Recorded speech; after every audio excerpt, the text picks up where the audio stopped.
Hello and welcome to a very special in-person episode of Pop Therapy. David, thank you so much for joining me. Lovely to be here. Thank you so much for having me in. Of course. Now, our mutual friend Lola Berry connected us while I was on a hike with her in Runyon Canyon in LA just last week. And I know you've spent a lot of time with our beautiful Lola. Yeah. And I've listened to some of those episodes that you did with her cruising around kind of, murder scenes in LA. And I just thought it was fascinating. Like one of the things that, I don't know if you remember, this is a while ago, but one of the things you picked up on was that potentially Marilyn Monroe had been pregnant at the time of her death, which I thought was fascinating. Did I say that? Yeah, it's so crazy. I do remember that. Yeah. You're like, oh, I've just got this feeling of being pregnant and I wouldn't be surprised if she actually had been. Well, JFK's baby, yeah. Yes. Or RFK. No, Lola's great. We have so much fun, as you know, when you get to spend time in LA with her, and with some true crime podcasts, which is probably my favourite ones I've ever recorded, besides today, of course. Of course. Well, I don't have any, prepared murders to bring to your attention today, but I think people would be interested to hear a little bit about, if they don't already know, a little bit about your gift and how this kind of came to be for you. Because I think that's, for some people you hear that it's something that, they've known about their whole lives. Other people, it happens to them later on. So tell us a bit about your story. Yeah. So for those that don't know, I am a psychic medium, which means that I can communicate with those that have crossed over. And I'm also a psychic, which means that I can foresee and predict the future. And it's been a really unique ride for me because we know a lot of more famous psychic mediums that have been around since the 90s, and even a lot of the Americans, they always talk about knowing from the time they were a child. And a lot of spiritual people always built their connections very early on in life. Yeah. And I didn't. I found out when I was 24 years old. So I never saw spirits at the end of the bed. I never talked to them or anything like that. I had very good intuition as a teenager, but I just thought that was normal. And my background's actually corporate. So I worked in corporate from 18 to 30 years old. My last, inverted commas, proper job was criminal prosecution for the federal government, doing organised crime and counter-terrorism of all things. Wow. And I had just started at a new job, and I had a lady ask me if I'd ever been to a medium, and I was like, no, not really believing in it. It wasn't for me to say. It wasn't real. I just never had experience with it. Yep. And she was like, no, there's a lady who's great. You should go see her. And I was like, well, why not? What's the worst that's going to happen? Yeah. Went in not really apprehensive, but a little bit nervous in some ways, and a little bit sort of skeptical as I, didn't know what to expect. And long story short, she was like, you've got the gift. You need to do my mentoring class. And I was like, okay. Fast forward, here we are. I've now been a psychic medium. Known I've been able to do it coming on 15 years. Wow. And been, full-time for nearly a decade now, which is crazy. So I want to ask you about this because I feel like I've got strong intuition and I've had psychics along the way. In fact, one even just in LA who I just met randomly at an event who is so lovely. Classic LA story. Yes. But she was just gorgeous, and she said to me, you've got a strong gift if you ever want to work on it. And I just feel so scared to really tap into it because I don't want the spirits at the end of the bed and I don't want to walk into a bar and feel overwhelmed. And I know that you learn how to switch it on and off. But what was that journey like for you, going from having no experience in this realm whatsoever to actually diving in and turning that on? Well, that's the thing. I was always very curious right from the very start. So once I discovered this whole other way of understanding, this whole other side of life, I was very excited to kind of dive deep into it. But right from the very start, I've always had very strong boundaries. Okay. And I think, even with what you mentioned, a lot of people are a bit trepidatious to connect because they are worried about having ghosts at the end of the bed or walking down the street and picking up random messages. And the simple fact is, if you don't want to do that, you won't. Yeah. I've never really had any of that. Really? Once I discovered, my own sort of tips and tricks about just how to block it out, which, and it's important for everyone to remember, if you do dive into that side of yourself, it's completely your prerogative how it looks to you, how it operates for you. And it's important to remember as well, we're all souls having a human experience right now. We're not humans having a spiritual connection. Every single one of us can do it. Yeah. There is a lot of skepticism or a lot of doubters about it, but it's, from my opinion, due to a lack of experience or a lack of education or a lack of, firsthand experience in a lot of ways. Because it's all natural, like you said. You've been told you've got very strong intuition. Every single person does at some level. Yeah. Every single one of us has these random thoughts and these random connections, and we all just sort of brush it aside or don't give it the thoughts that it should. But it's already presenting itself to us in a multitude of different ways already. I really love that because, I love to think that there is more beyond here. And I've had personal experiences that you can't explain any other way. And I lost my mum when I was 21 and saw a number of psychics after that. And they were incredible experiences.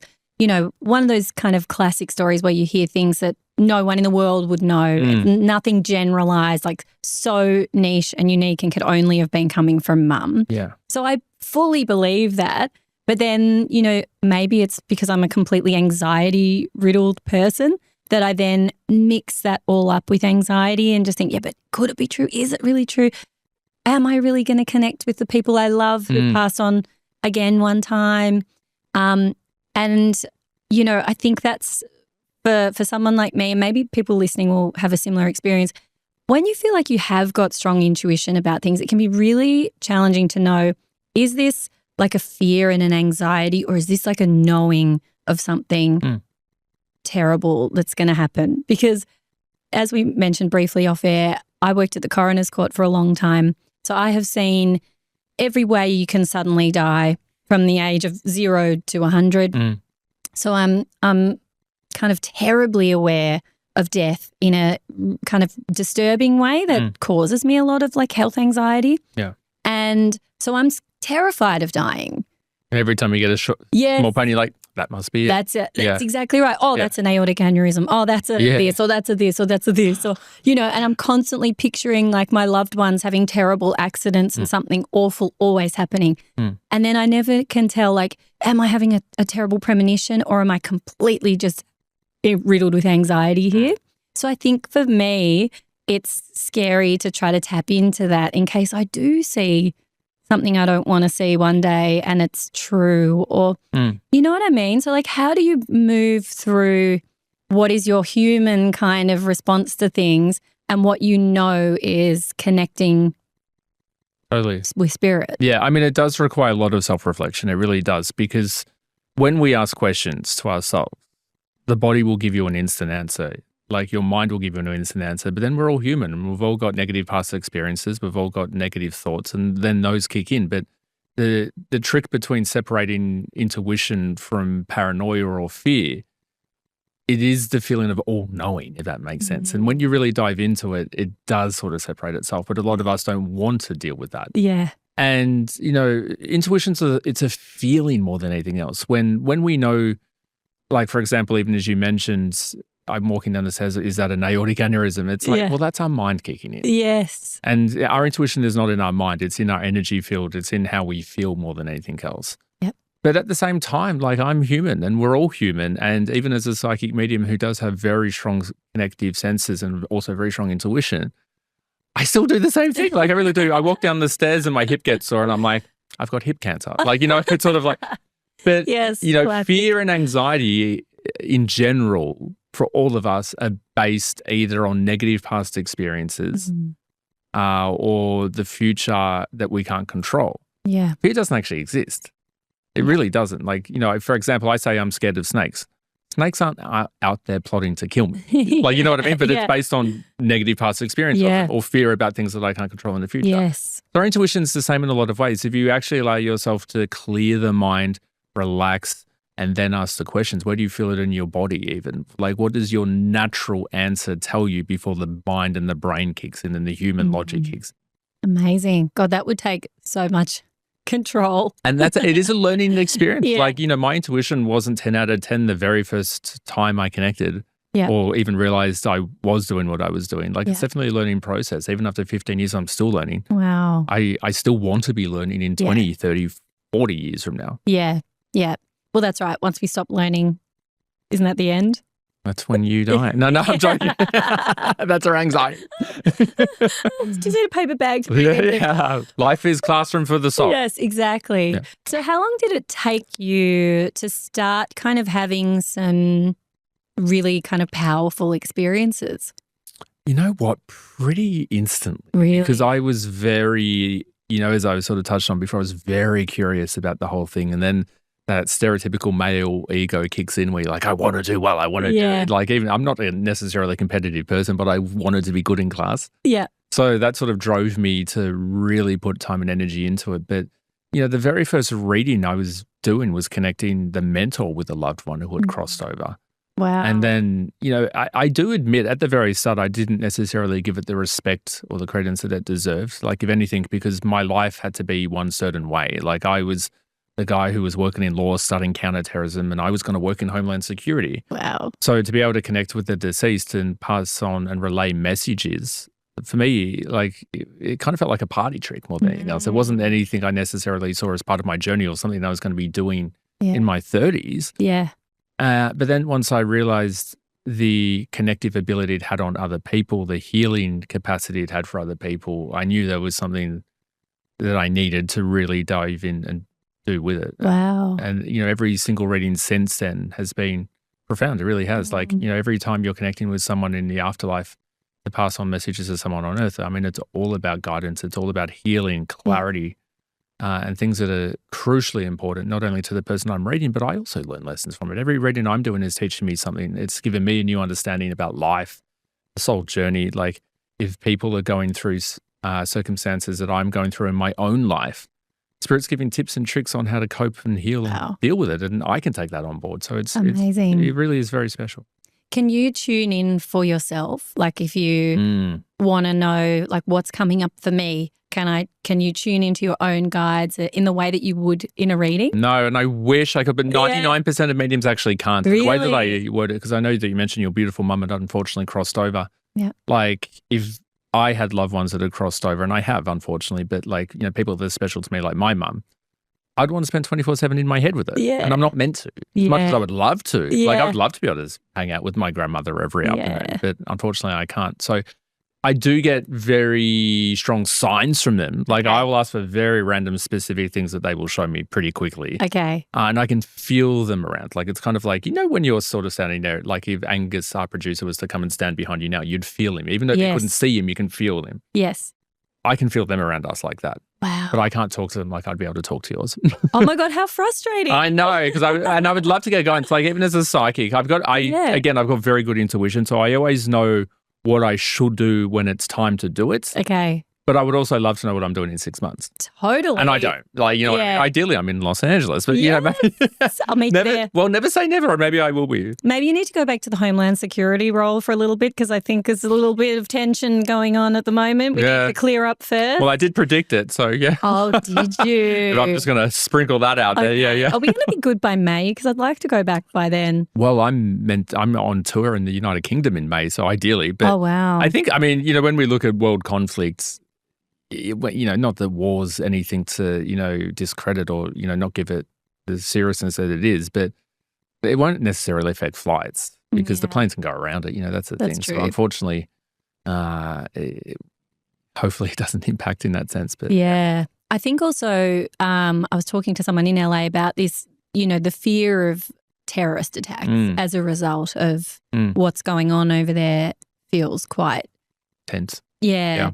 And it feels like, considering who America's at war with, there's a potential for other things to be going on around the world. And that is a big anxiety of mine, that I'm going to be in the wrong place, or I'm pursuing my career and it feels like, why would I put myself in danger and leave my kids behind? And what if something happens to me? And so I was talking with someone about that in LA and like, how do you make the call? So like for you, do you put those things out of your mind, or do you just... Well, you have to. Yeah. Because the main thing is, if you can't control it, don't allow it to control you. Yes. And that's my biggest motto of all, because again, even what you were saying, very relevant points, but it's all based on fear that doesn't exist. Yes.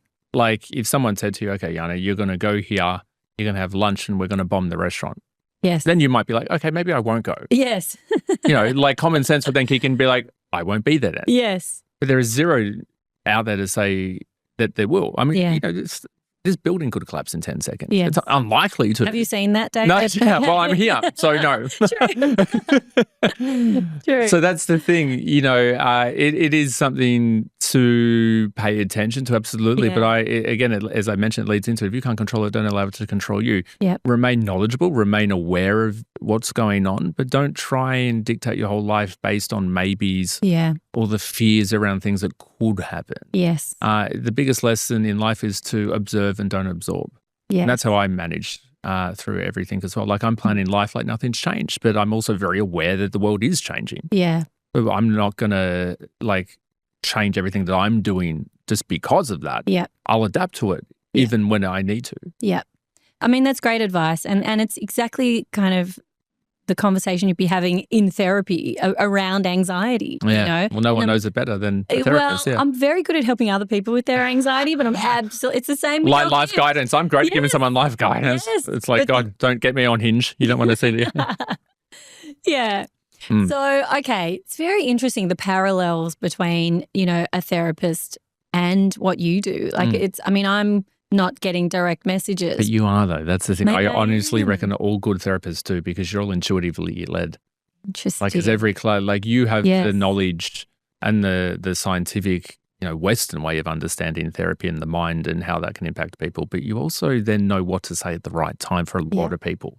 Yeah. And not everyone has that ability. So I always think all therapists actually are quite psychic or quite connective. That's really interesting. I've got a friend who's a psychologist here in Melbourne, and she's actually started incorporating pulling cards with clients. Yeah. She's like, I don't care what anyone thinks. Like, they can think it's woo-woo, but I really feel like it's a big part of the direction we move. And, I'm like, I love that. Everything's energy. It really is. And this is why there's really not that much of a difference between science and spirituality. Yeah. Like, everyone thinks that they're polar ends of the spectrum, but they're really not. Like, science understands that every living thing that is created has an energy field to it, and also that once energy is created, that it doesn't cease to exist. It simply changes form. Yeah. So we know that our brain stores electrical currents, that are our thoughts, our emotions, our memories, everything is all in this little computer in our head. Just because the computer expires, all those other thoughts, our personality traits, everything suddenly expires with it? Yes. Even science understands it simply changes form. Yeah. We all know that radio waves exist. We all know that Wi-Fi signals exist. You can't see it, you can't hold it, but you know that it's there. Yes. So why would the spiritual signal be any different? Love that analogy. That just made it so clear for me. It's just the Wi-Fi. I call it the spiritual Wi-Fi. Yeah. Yeah, our thoughts were trapped in our heads. Well, not trapped, but they're stored in our heads. Yeah. The physical body expires, goes through physical death. That just changes form. Suddenly it was in here. Now it's all that there. Wow. I had such an interesting experience in LA. So this is around this psychic that I met at the Vanderpump Rules event. Alison Dubois. No, he will never emotionally fulfill And you. she was right. She was right. We're talking about Carl Richards, if you are playing along at home. I wear this ring that was my mum's, and she's been gone for, I was 21. I'm now 43. So, I'll be 44 soon. So, for 23 years, it has not come off my finger. First day in LA, I'm rushing around to get ready to go to dinner. I get to dinner and I look down and my hand is empty. You're like, and I'm like, stomach drops. Dropped. And I just said to my friend, oh my God, my ring's gone. And I was like, okay, I'm not getting maid service because I elected not to, actually. So I'm like, it has to be somewhere in the room. And then every day for the next 10 days, I felt sick. Every time I'm in the shower, I was like, oh, you didn't find it instantly? Could not find it anywhere. I went through everything, emptied my bag, every little nook and cranny, corner, pockets, everything. Couldn't find it anywhere. I'm like, it has to be here somewhere. And every day I'm like in the shower, just, overwhelmed with anxiety and feeling sick. And I'm thinking, oh my God, do I actually need to just let it go? Like, is this part of the shedding of, and, entering into the fire horse, and maybe I have to accept that it's gone. But I just couldn't let it go. And I kept saying to Mum, please, Mum, just make it appear, please, where is the ring? Where is the ring? Where is the ring? And then I met this beautiful psychic at this event, and I just told her the story, and she said, I'm going to work on this tonight. We're going to get you your ring. The next morning I woke up and I opened the drawer. It was just sitting in the drawer. I love Just these stories. Yeah. sitting there. Like I had been to, it was a huge drawer, you know, those drawers that the Chamberlain, huge. Yeah. I had a few things in it. It wasn't a packed drawer. There was nothing. And it was just sitting But it's there. not like you wouldn't have seen it if it was there. And I rifled through that 1,000. I'd picked up every undies, everything that was in there. It was not there. How incredible. And there it was. And I sent her a picture straight away. She goes, yeah, I came home and I called in your mum and I said, come on, let's get her the ring. Yeah. And I don't know what she did, but like, can you understand how that happened? I've had similar experiences. That's the really? thing. Like, again, everything's energy. Like, even the ring itself has, you know, metals and minerals. It's all energy. I mean, I don't know where they pull it from, but I've had the same thing happen. Like, I used to wear, it's actually a carbon copy of this evil eye bracelet that I have on. Wow. But I bought it for myself, and you should never buy evil eyes for yourself. Oh, really? So this one was a gift. I'm wearing one right now. Did you buy it for yourself? Yes. Yeah, on behalf of my children, I got it for myself for Mother's Day. Oh, it's a gift from them. Okay. Yeah. The intention was from them. So that's but okay. maybe I'll get that one off, get that charm off just in case. Yeah, Okay. so this one is actually a gift, but the original one that I had, I did buy for myself. Now, this can't fall over my wrist. Okay. The amount of times I would lose it and find it on the floor still done up. And I was like, really? what? And it was when I was going through shit with friends that were probably throwing the evil eye at me. Really? And then eventually it just disappeared completely. Oh my God. But even in terms of like lost items, like again, I'll look everywhere for something and then be like, come on, guys, you're having a laugh. Yeah. Next morning, it'll be in the middle of the floor. And I'm like, if it was in the middle of the floor, I would have seen it the last week. You know, this is the thing. Yeah. But then also, like, my brother and I were in Zimbabwe. You'll never hear this, like, anyone else ever say a story like this. Yeah. And we just had a bad day. Like, everything was going wrong. We were just stressed. And oh my God. And I said to my mum, I was like, you know, we're just going to go to bed. Tomorrow's a new day. And I used to wear glasses, and I put my glasses in the case and closed the lid. And in the meantime, my mum said, you know, she asked her mother, my grandmother, like, just to give us a sign that you're with the boys and looking after them. And I woke up that morning, went to open up my glasses case, put on my glasses. There was a massive white feather sitting on top. And I was like, what? Oh my God. And even as a psychic medium who understands energy, understands the afterlife, there's still that human logic that kicks in that's like, that must have been, yes. The glasses case was closed. Like, how does a feather get on top? Seriously. So, wow. There's more to life than what we've seen. We're very silly if we think this is it. Yes. I love that. Okay. I love hearing stories like this because it's just like the confirmation that, like, I know, but it's like that silly, like, rational part of my brain that's just trying to, like, get more proof just to, like, make it 100% real. Same with intuition. We know until the brain kicks in. Yeah. The soul will tell you before the humans speak. Yep. Yeah. Okay. Wow. Brilliant. I just love all of this stuff, and I could talk about it, you know, for hours and hours and hours. Like, tell me more stories. But how do you actually deal with, because, you know, there is a very heavy side to what you do. Obviously, it's probably very similar to the work I was just about to say. You deal with heaviness all the time. Yeah. Emotional heaviness, spiritual heaviness. And, you know, the way I deal with it is watching Bravo and Real Housewives. Here we are. But really, like, how do you shake off that energy and, like, come out of a really heavy reading and then go back to being David, who's still got to make dinner and ring back your friend? And the good news is I haven't cooked since 2021, so that's all right. I gave up cooking in lockdown. Great, me too, basically. That's all right, because I'm single, living by myself. I don't have family to take care of. But you know, even as we were talking off camera at the very start, I did a reading recently that it has been in my thoughts, and that's not ever usually the case, because I learned very early on that I am literally the medium or the middleman. Yeah. And I think in some ways, like a therapist or even like a doctor, a nurse, a paramedic, I'm simply here to help. Yep. And like a lot of doctors and nurses, they remember their patients, but they don't remember what they've done. And because the messages don't come from me, they also don't stay with me either. Yeah. Now, when there's very unique circumstances, sometimes people cross over in the most darndest ways, you know what I mean? It's sort of like to do that. Yeah. But, you know, some of them will stick with me. But, Yeah. you know, I, as you can appreciate, even as a therapist, we're a lot more than what we are. Like, I am a psychic medium, absolutely, but I'm also a grief counselor. I'm a trauma counselor. I'm a relationships counselor. I'm a careers counselor.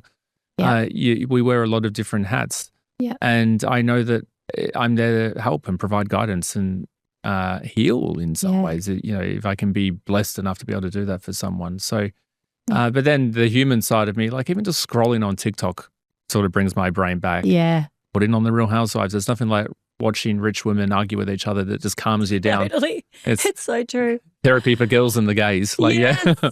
Isn't it crazy? Like the thing we need to settle our nervous system is people whose nervous systems are completely out of control. completely out of whack. Yeah, It's yeah. like, if I can just watch Jared and Erica go at it, I'll feel a lot better. Perfect. Perfect. But I Yeah. also have a lot of self-care things that I do. Like I know when I'm feeling a bit burnt out how to pull back. I walk the beach every single morning. Great. Like I've got a lot of tips and tricks about how I know my mind, body and soul Yep. can recharge, and I do it. And a lot of people, if they were to think about it, they know what brings them happiness. They know what brings them peace. Unfortunately, they just don't allow themselves the opportunity to see, hear or feel it. Yes, it's so true. I mean, we can know all the things, and I'm guilty of this myself, but, I know what I need to recharge, and sometimes it's the very last thing on the priority list. So the fact that you said before you've got really firm boundaries probably means you're better at looking after yourself than maybe other people. Yeah. Yeah. Which is so important. And it's learnt. That's Yeah. the thing. You remind me of Kirsten Davis. That's who it is. Oh, really? Yeah, have you ever got that? Like a blonde-haired Charlotte? Well, it's not my natural colour. No. So, No. I mean, I know it looks so real. I love that. Have you ever had that? Have you got a bit of a Charlotte energy in a nice way? Back in the day. Yeah. Yep. And my cousin used to always tell me he thought I looked a bit like Catherine Zeta-Jones back in the day. Yeah, Had, totally. like, If you had that real brown dark hair. Yeah. Yeah. Yeah, I could totally say that. But I've got to cover the greys, David. I don't You think know, it's on the greys. so like I could be dyeing it brown every 4 weeks. Oh, I am. Or- No, yeah. Yeah. Or I could just let it grow out gradually with the blonde and no one can tell. And I can take a bit longer to get back to the hairdresser. I think I just need to shave everything off. I'll probably look like a cone head. I don't know if I've got a good head for shaving, to be fair.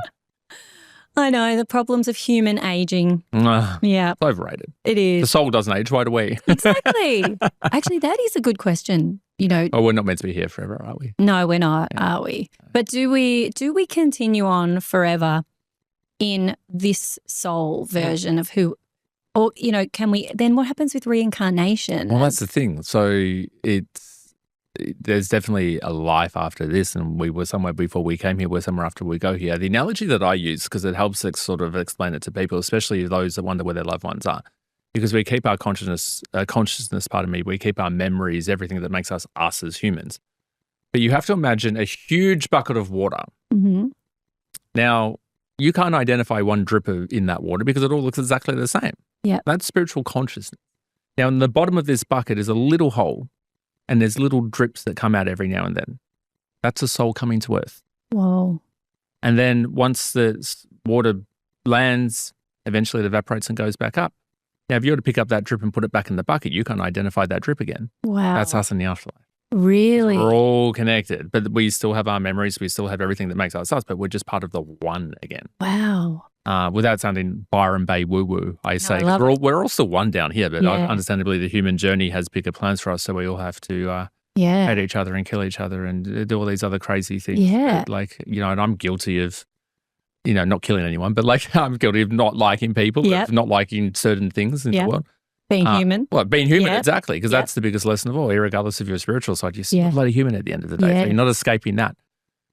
So that's kind of how I explain it. But That's really blown my mind. I just need to kind of take that in. yeah, it's a big theory once you Huge. think about it. But then obviously reincarnation, like we're different people all over again, but that's the soul of the consciousness needing to learn different experiences. So do you think that's the, like, okay, without getting too, Dive in. essential here, what's the benefit for the soul, our souls are coming to earth to learn lessons and then go back up, and what was a deficit in this human life? What's maybe the bloody point? Yeah, what is the point?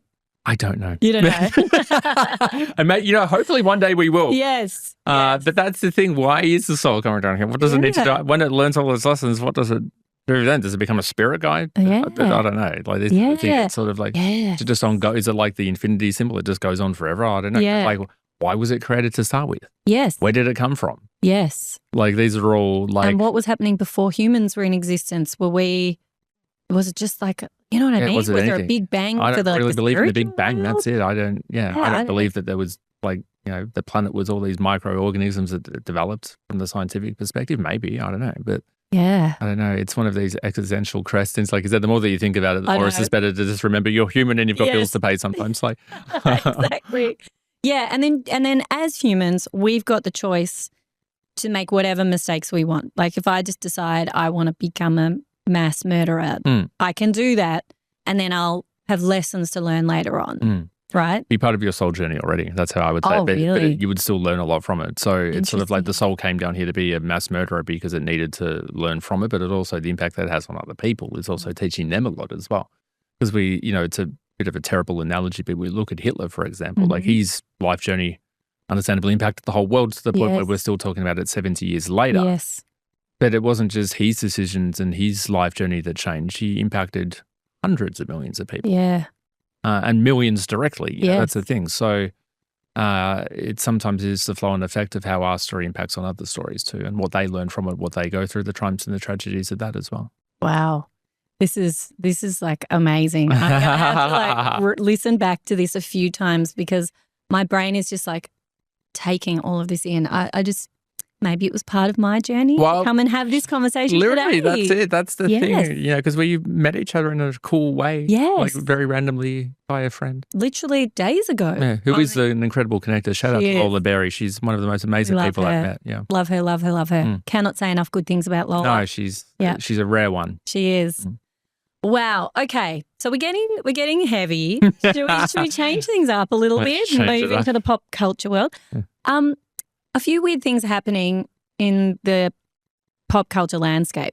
First of all, I just wanted to get your take, and maybe it's just your human take, on what on earth is going on with this Jim Carrey situation. Have you seen the videos of him at the French awards ceremony? And the internet's going crazy. He's a clone. He's had terrible plastic surgery. He's sent in a decoy. Because it's not just how he looks that's different, but it's his entire behavior is completely bizarre compared to what he was doing the last time he was in public. What are your thoughts? Well, I think Jim Carrey himself said in an interview that if he ever comes out of retirement, it's not him.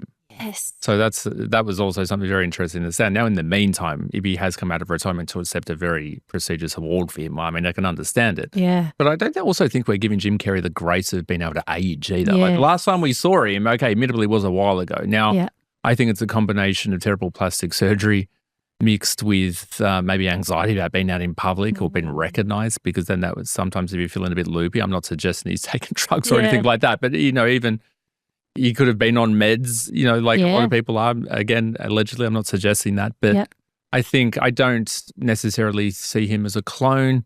Is anything in life? My whole answer is always like, well, he might be. Like, it's not for me to say that it's not a clone, but I don't think it is. You know what I mean? Yeah. So I think there's a lot to unpack. The internet loves to run wild with the conspiracy theory. But, conspiracy theory as a term was also invented by the CIA to discredit people who were actually getting hold of the truth. Really? Yeah, they discovered they didn't discover, they created the term conspiracy theory to discredit people that were talking about what they were doing. Really? So that's an interesting term itself.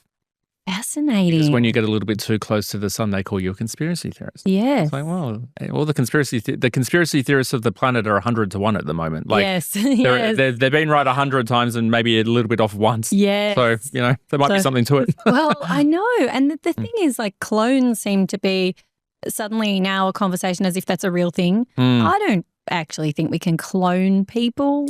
Well, they cloned Dolly the sheep in the 90s. That's true. And then that sort of went away, didn't it? Yeah, so that's the thing. So if they cloned a sheep, I'm pretty sure they would have tried with humans eventually. Yeah. But then at the same time, how do you clone something to make it look like a grown man? Because obviously it would have had to been cloned 60 years ago, but it was meant to be Jim Carrey. Like, that's my question, but yes. I don't know. And why would you do it with someone who is so distinct and unique? He's not just like a random person. He's really got some character quirkiness to it. Exactly. Yeah. But you remember how they were saying Avril Lavigne was a clone? Oh, yeah. Now, no offense, Avril Lavigne, but why would you bother? It's sort of like if she did die or something happened to her, why would you bother cloning her? Like, she hasn't been Taylor Swift. You know what I mean? No, it's sort of like, a lot of people think Britney's a clone. I just think Britney's unfortunately very unwell. She's had a hard 20 years plus. Yes. Britney. I know it's really quite devastating to see her content online. It's as a therapist, I look at that and I just think, oh my God, the poor thing. Like, she looks Very unwell. I'd say that she just looks a bit broken, unfortunately, Yeah. Brittany. And then Yeah. you look at it like the conservatorship. I mean, you go down a rabbit hole with Britney Spears and everything that they sort of said, did, and made her do. And even from the very start, like, have you ever heard Britney sing when she was in the Mickey Mouse Club? Yes. Incredible voice. Yes. So why would someone with a voice like that probably has a better range than Christina Aguilera, why would they make her auto-tuned? Why would they not actually let Britney sing? Because she can actually sing, but she never did in her career, which I found interesting. Yeah. But then you put her under a conservatorship due to obviously, mental health issues mixed with drug use and everything else. Yeah. And then she comes out of that. And it's sort of like, well, there needs to be some balance here. Yes. Because, she needs some support and some love. And, as we're all very well aware, like especially our generation growing up with Britney, she never had the right people around her. It kind of all went downhill from Justin onwards. Yep. I know. Things were going so well until that point. And then everything just went nuts. But you can understand, like, we've all had those moments where you're like, I do want to shave my head and attack someone with an umbrella. Like, I appreciate Britney's totally. I mean, stress. if I was being followed by paparazzi the way that she was in those early 2000s. Yeah. And that was insane. We don't have anything like that happening anymore. No. I mean, that was like a very unique moment in time. Yeah. So, I mean, The younger generation now doesn't understand what the Hollywood Brat Pack was like in the 2000s, that's for sure. It really was. It was a time to be alive. It really was. Like, who's got the, ankle monitor this week? And Lindsay with her ankle monitor. The holy trinity of Brittany, Lindsay and Paris in the car. Oh, my God. Those were the days. LA was at its peak as well. Like, it was. LA's a bit iffy now, Do you know, I heard you say to Lola, I wanted to ask you about this too, that you felt like West Hollywood had some real dark energy. I feel that. Very, very. Yes. Like LA is a city. Like I'll openly admit it. I've said it multiple times before. I prefer it to Melbourne. Yeah. I'm born and raised in Melbourne. I've lived here my whole life. I would move to LA. I really would. Yeah. It's a really dark city. It's a very juxtaposed. Like it's got this real strong spiritual side. The people there are great, but the city has heavy points. Yes. West Hollywood gives me the ick. It really does. And I stayed in I had an apartment there for, when I was there extended. I was physically sick by the end of my stay. My whole body was purging. I wasn't sleeping properly. Something's going on in those hills. Yes. I could not sleep at all this whole trip. Yeah. I was there for 16 days all up. Just not sleeping. I could not sleep. Yeah. The only place I've properly slept in Los Angeles is Ocean Park. Really? Santa Monica. Nowhere else I've ever really been restful. Really? I've stayed in Los Feliz. Wasn't a fan of that. West Hollywood, I've stayed multiple times. Only as David the Medium developed even more, I realized, well, this is a bit satanic. Interesting. There's this, the nicest part of LA is the part that burnt down. Yeah. Like the Palisades was relaxed and peaceful and beautiful. Yeah. Brentwood's lovely, but yeah. Maybe Brentwood's the place to go next time? Yeah, I'd move to Brentwood. Okay. Yeah. I would love to live like north of Montana area in LA. I love. Yeah. Beautiful. I know. See, that's the thing. There are so many things I love about that city. And then there are so many people who are so unfortunate now in LA. And it's not just the vibe, but it is like really people are struggling there. Big time. It's the only city I've ever been in the whole world that doesn't want you to live in it. Yeah. LA will say, come live here. Yeah. And I'll do everything I can to break you within 12 months. And if you can survive longer than 12 months, you're meant to be here. But LA doesn't want people living in it. Yeah. It's really interesting. It's a very difficult city. Yep. But also I love it. Like, I know. It's so exciting. Yeah. And everybody there is on the make. Every Uber driver I had was giving me their full resume and like everyone's a security guard to famous people or works as a stuntman or, one guy's like, Leo lives just up there on Doheny. I used to look after, blah, blah, blah. Like everyone's got a story. But at the same time, that's quite exhausting, I find, because it feels like everyone's always hoping to get something. Yeah. Yeah. It's like, what do you do? And, it's Shark Tank. It's very Shark Tank. Yeah. But I also find with Los Angeles, once you make your friends there, they'll be the best mates of your life. Yeah. Yeah. Like once you find your crew, your circle, your people, your place to be, it is very cool. I haven't found my place in LA yet, but I also don't live there, so it's okay. Yeah. Yet. Yes. Yeah. I still think I will one day, absolutely. Yeah. I know. I've got a very special place in my heart for LA. Yeah. Okay. Real Housewives. Yes. Okay, just to OMG. Okay, we just have to touch on the awful news of Mary Cosby's son passing away only a week or so ago. How did you take that? It's one of those things. Like I woke up to a text message from a friend who, I religiously watch Salt Lake City with. Yep. And it was just a gut punch to be able to read it. Like, I mean, Mary has transformed into one of my favorite characters. Same. And, we say characters lightly because these are real people. Yeah. This is literally their life and their stories. Yeah. And as a psychic, I always say or as a medium part of me, I always say there's no greater loss that someone can go through than the passing of a child. Totally. And for them to be so raw and so open to discuss his physical and mental health issues on TV. Yeah. Even for him to be so raw and honest to say, I would have killed myself if it wasn't for you. Like what parent could possibly hear that? And for Mary to be so brave to have that conversation, like I don't doubt that helped countless amounts of people. But, Mary's a lady of faith. And she has a very strong faith, and things like this can absolutely rattle your faith and your understanding and belief. But I can at least appreciate that Mary understands that there's an afterlife, and she understands that there is. I mean, not a purpose, because you can never put purpose behind something so tragic. But at least she knows that life goes on, and I know that Mary would have no doubt that Robert's watching over it. Yeah, yeah. That whole scene, I actually just got full goosebumps as you talked about that scene. Where they were sitting together and he was very emotional, talking about how he came so close to just not wanting to be here anymore. And you could just see like she was fighting for him. And we could see in this most recent season that he still wasn't well and he was still struggling. And, Mary reopened the church and it was like, where's Robert? And, well, he was high. He's not coming in. And like she was so open about it. And I'm sure we just saw the tip of the iceberg. That's it. Yeah. I mean, this is the thing. We see a 42-minute episode of someone's whole life each week. Who knows what's really going on behind the scenes. But, even with Mary, with everything she was saying to Robert and everything that she's done with Robert, that's a mum that just has such never-ending love and would do absolutely anything for their child. Yeah. So it's just, to see that news, it's like, we are watching people on TV, but you do feel like you can relate to them. They do feel like friends, especially maybe when you're energetically more aligned with understanding things like you and I are in that sense. But, I've never met Mary. I've never spoken to Mary. But, you hope that she can, find a path forward. Totally. As much as, you possibly could with such a devastating. Yeah. And I must say, working at the coroner's court and in grief and trauma for a long time, the people that did have a faith and a religious belief were the ones who managed the grief best.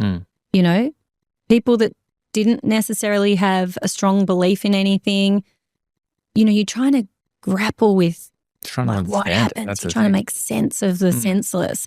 And to just be able to put your life in the hands of whatever you've been raised to believe or whatever you've come to believe, like Mary saying we trust in the Lord or whatever her statement was, those people do so much better with these horrific, senseless, terrible deaths. That's the thing. I mean, there's no roadmap, and no rule book on how to deal with it.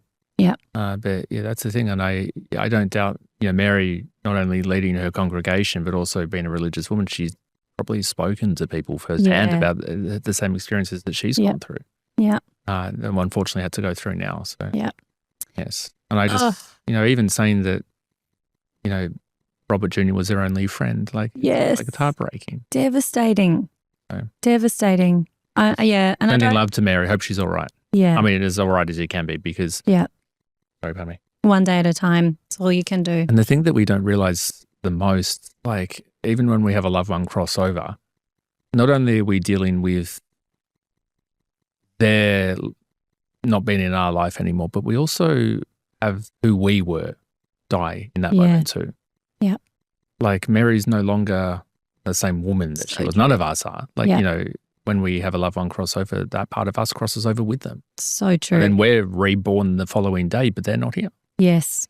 It's so true. Well, we always sort of talk about that in therapy as well. It's like the life before and the life after. And that person just doesn't exist anymore. That's right. The amount of clients I've had that are like, I'm so happy beforehand. Yeah. So that version of you, we can bring it back, but no one gives it the credit that they have also crossed over in that sense too. Yeah. You've seen behind the curtain. Yeah. You can't unsee. Exactly. You're just still Earthside. Yeah. Okay. It is getting heavy because we're like staying in grief and death. I'm so sorry. Okay. Let's lighten it up. What else are your favorite reality shows? What are the ones that just give you that how do I even rank them? But definitely Salt Lake is my number one. Yeah. If you told me at the very start that a group of housewives from Utah would be the favorite franchise ever, I would have married my granddaddy. That's it. But like Mary already did. Yeah, Mary already did. Sorry, Mary.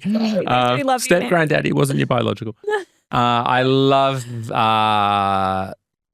Miami's come back. Oh, I love it. I actually had to give up watching Miami the very first seasons, and I had a few friends that told me, get back to Miami now that it's come back. And I was like, okay. Yeah. So I love Miami. Yeah. I watched New York up until Dorinda left, and then I never watched the new seasons. But everyone said I didn't really miss anything. Did not miss. No. Beverly Hills is incredible. Interesting. You finding it incredible now? Well, as a franchise, I appreciate it. Yeah. I mean, Rachel and Jennifer are the only things keeping this season afloat. So true. I can't. It's just, I love them all. But it's also like, what are we doing here? Yes. The OC, I'm very over the OC. Completely. I mean, I can't stand any of them, to be very fair, but I also still watch it. Yeah. I'm hoping New Jersey comes back. And you know what? I never watched Atlanta when it was coming out, but I went back to then rewatch it. And I'm having a bit of issues with the first few seasons. Okay.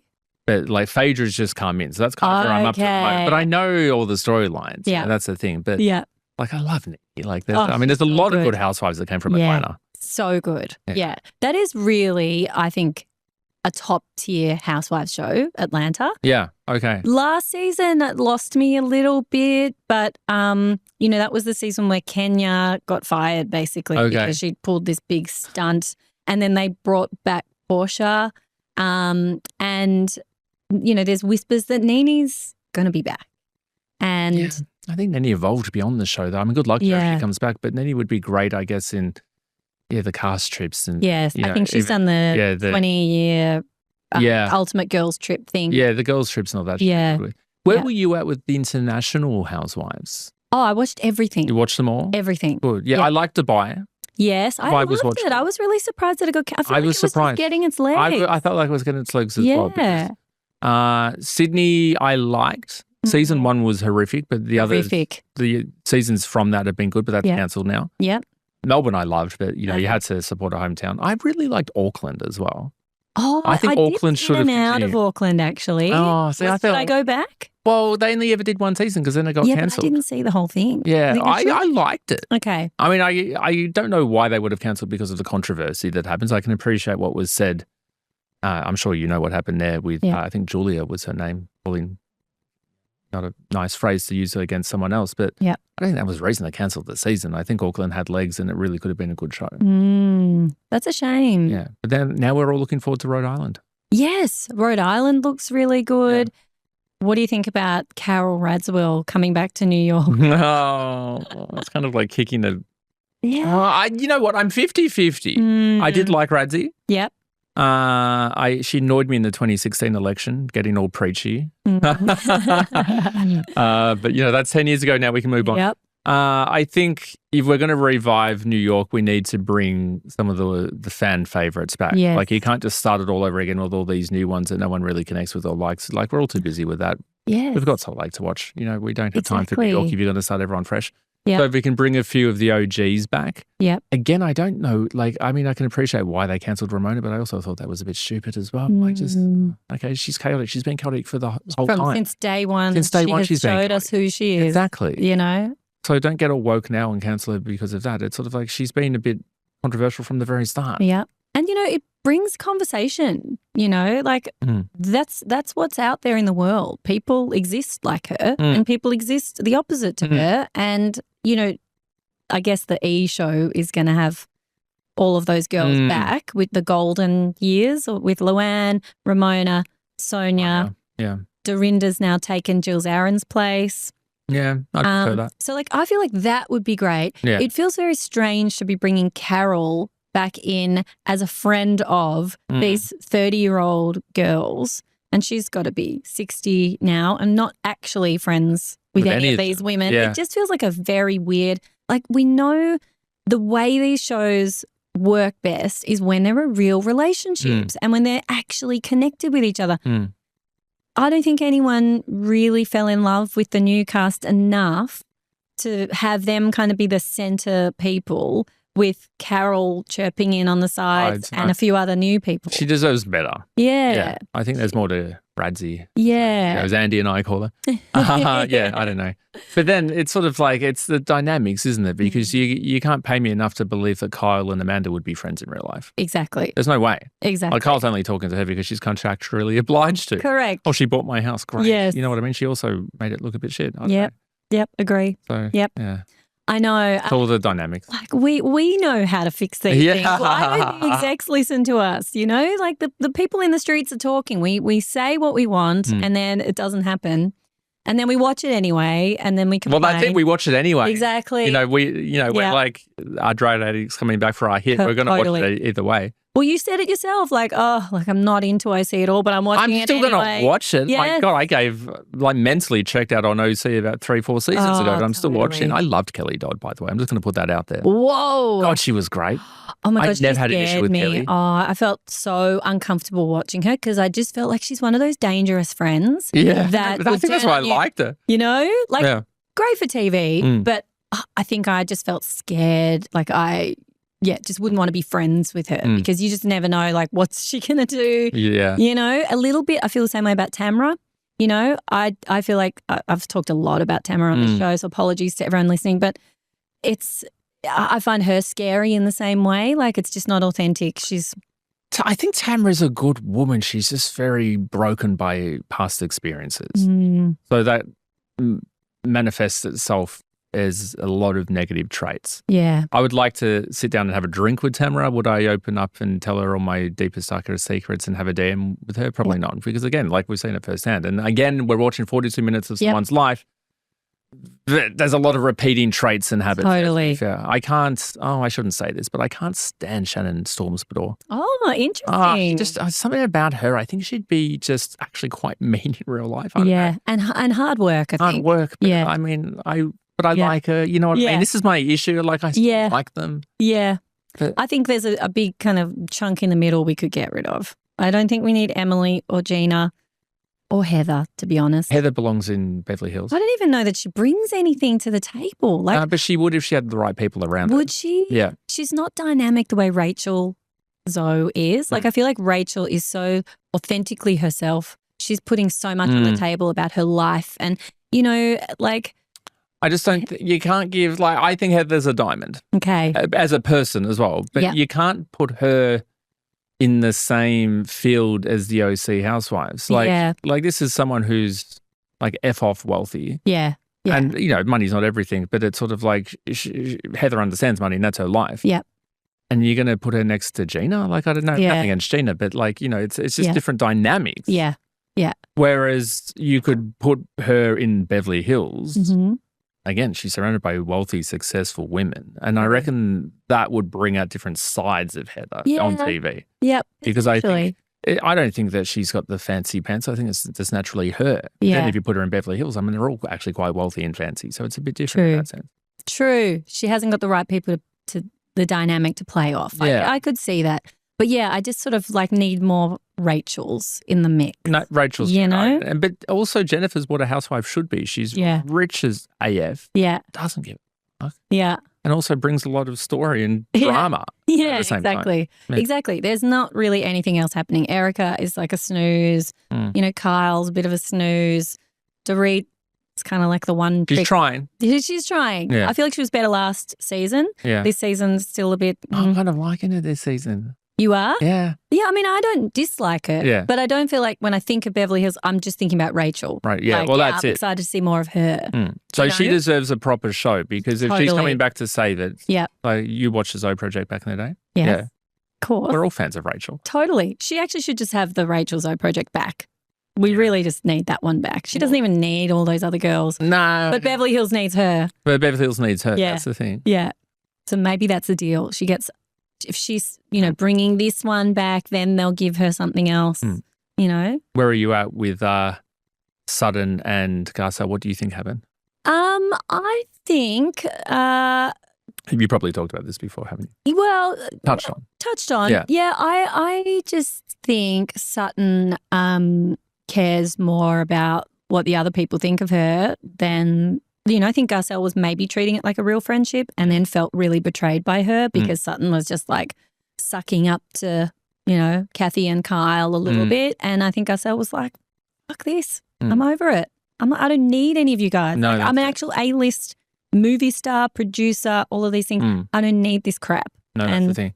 I think because Sutton, she married into money. Yeah. By the looks of her house in Georgia, she came from money as well, to be very fair, from her family side of things. But I think she doesn't have the definable skills that Garcelle had. Yeah. So she does want to align with the socialites because she was one. Yes. So it's sort of like, are you going to, and now did she appreciate her friendship with Garcelle? Absolutely. But it's also like Garcelle didn't offer the image in Sutton's head that she saw herself. Because essentially she just wants to be one of the upper echelons of LA society, like Kathy Hilton. Yes. That's the thing, who I love Kathy Hilton, and her daughters as well. Yeah. I'm an OG fan of Paris. So when it came to it, that's the thing. Are you offering a friendship? It's like Garcelle tried to be your friend, but I think Sutton was talking out of both sides. A little bit. I mean, again, she didn't need to she's already climbed further than most because it's naturally she is, but I think it's more so that image of like, okay, where do I want to be in 10 years from now? Yeah. Do I, nothing against where Garcelle lives, but do I want to be out in the valley hanging out or do I want to be at Bel Air? Well, she's in Bel Air already. Yeah, but most of the women live out in the valley. Yeah. Kyle's out there, Dorit's out there. Yeah, Kyle's, where's she moving to though? I don't know where she's moving to, but she's been in Encino for... Yeah. I reckon she'll come back over the hill. Do you think? Yeah. Yeah. It's time. We need to bring Beverly Hills back into Beverly Hills. Come back to the West Los Angeles. Yeah. We'll be there. Encino's lovely, but also I did find it was weird that Dorit was there as well. I don't know, but they've moved around on. Yeah. And where's she going to go? Where's she going to go? That's it. I know. Maybe I can see, someone said Hancock Park. Oh, yeah. Yeah. But maybe that's a bit not as private. Hancock Park's beautiful though. Yeah, it is lovely. Yeah, I just think it's interesting. They're all kind of in a state of transition. It'll be interesting to see what happens in the next year or so, maybe when the dust has settled a little bit more from divorces and separations. And they're all not talking at the moment, are they? No, I don't think so. Yeah. Where are you at with Bose? I actually really like her. Yeah. Yeah, I can see how she could really bring some good stuff to the table. Really? Like what? I like her, but I'm also like, what are we doing? Well, I just think, she also is missing like a powerful kind of woman. None of those women have really worked in the way that she's worked. You've come from corporate. Well, that's the thing. She's an actual successful business. Had, this huge career as an executive at these huge companies.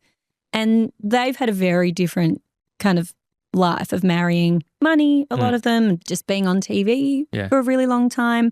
Enjoying creating side businesses from being on TV. Yeah. So like if we brought in another really powerful woman that had really kind of worked and had a meaty career, I think we'd see more from Bose. I feel like she's just kind of meeting the girls where they are a little bit. I reckon she'd go into conflict though.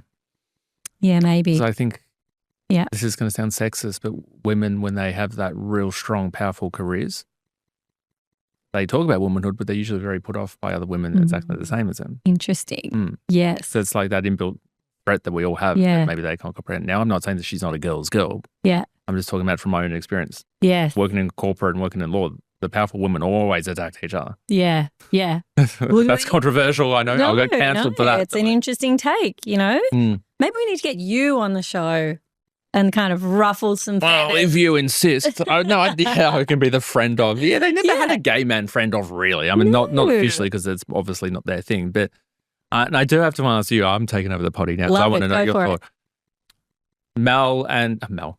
Teresa and Joe, and bringing in obviously Melissa and everyone. Yeah. Are they just faking getting along now so then they can bring the show back? Where are we at with that? I 100% think this is motivated by trying to get something going. Yeah, look, we're all friends again. Yeah, exactly. And personally, I'm still fine with not seeing them for a little while. Oh, yeah, okay. Yeah. It's been too long, I feel. I'm ready for them to come back. I just don't think Teresa really genuinely has it in her to forgive and let go of things. And I don't want to see the same shit going around and around and around and around anymore. No, you're so right, actually. Do I want to continue where we left off? No, I'm a bit over it. Yeah. Like I also I think Melissa's hot. I just want to see her on TV again. I think she's great. Love her. Yeah. Teresa as a person, I like Teresa, but I'm also like, I just want to heal you. Yes. You know what I mean? Like I don't. She needs a lot of healing. Yeah. As Whitney would say. Yeah. She needs a lot of healing. Yeah. She really does. And I just don't think it's going to happen in this lifetime. No, you can't get on. Her and Melissa will never get on. No. I think she's really threatened by Melissa, who's gorgeous, and the fans, there's the team Melissa and the tree stumps. And I definitely would fall into a Melissa category way quicker than a Teresa category. But yeah, I don't think we're there yet. There's also a lot of trauma because I think Teresa was able to look at how her brother treated Melissa. Yeah. And was like, why can't my husband treat me like that? But then there was never the acknowledgement of that, to be very fair. And it's only as time's gone on where it's like, well, Joe Judas did treat me like crap. And you can admit that now and then. Even her new husband. Oh, it's like copy paste. Are they even still together? I imagine they are. I think they are. Yeah, but it is a bit of copy paste. Yeah. And he's got, allegedly tax issues. Things as well. Allegedly. Yeah. Yep. So it's like, wow. Yeah. What are you doing? I just can't. Better looking than Joe. Yeah. I just can't. I don't have the energy to put into that. I think I just missed. Yeah. I did. You can watch her on like The Traders. Yeah, I know. And this is the thing. I need to sort of branch off into the other things. This is what I'm behind. Yeah. Like Lisa Rinna. I was never a big fan of her towards the end. I loved her at the start. Yes. But then the season with Kathy, she lost me. Same. But it'd be good to see her on The Traders. Well, she's won a legion of fans back. It. She's yeah.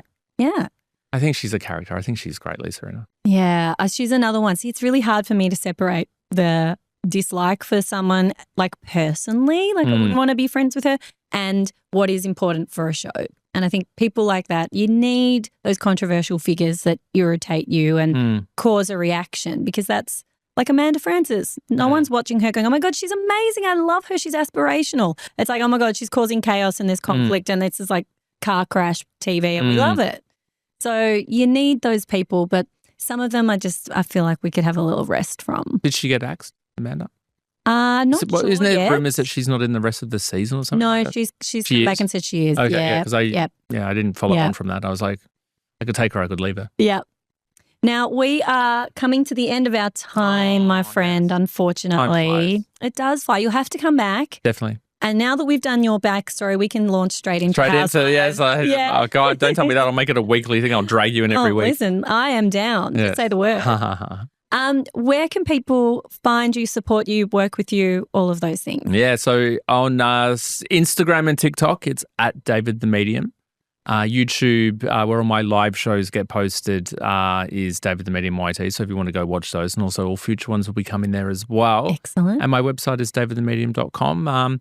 I've got a sold-out show in Townsville coming up. That was my one show in Australia scheduled for this year so far. Yep. That was 600 people that sold out in a minute. Whoa. That was crazy. And then you're only doing one. Well, because of scheduling. There's other things happening, Because I went on an official proper tour last year that was 11 shows in 10 cities across Australia and New Zealand. Whoa. And I just didn't have the capacity to do that again this year. Even though, I'm so fortunate that the demand was there for it, but unfortunately I just wasn't able to do it. But I'm in the UK and Ireland the whole of May as well. Wow. So I've got 5 announced shows. There will be 7 shows in total. So there's a little exclusive. But 7 shows in the UK and Ireland across May. Amazing. And then, come back and, website's davidthemedium.com, and that's when all readings are posted as well, when there's availability. So you've got a wait list about 28 months long at this point? I did from 2021 onwards, and I actually stopped having a wait list because I was like, there's no point. Like by now it would be, I'm fortunate, absolutely, but by now it would be too long. Okay. So like, why don't you have a wait list? I'm like,